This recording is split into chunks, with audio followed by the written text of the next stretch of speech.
तुकाराम महाराज बसून गाथा लिहित होते. तिथे त्यांच्या पत्नी यायची आणि ते कुठं आवाज येतोय ना म्हणून श्री क्षेत्र भंडारा डोंगर इथे आज आपण आलेलं आहे. इथं देहूपासून थोड्याच अंतरावर 7 ते 8 किलोमीटर अंतरावर श्री क्षेत्र भंडारा डोंगर आहे. तिथं श्री जगद्गुरू तुकाराम महाराज यांनी गाथा लिहिलेल्या आहेत.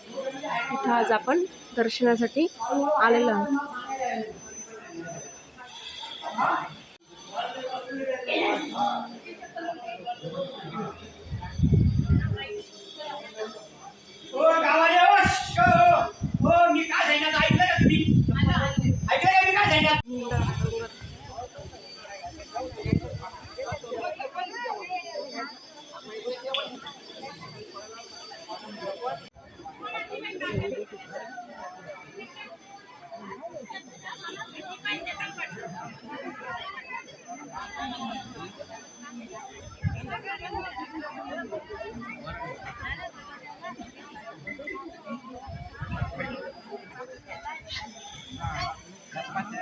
पप्पा कुठे गेले?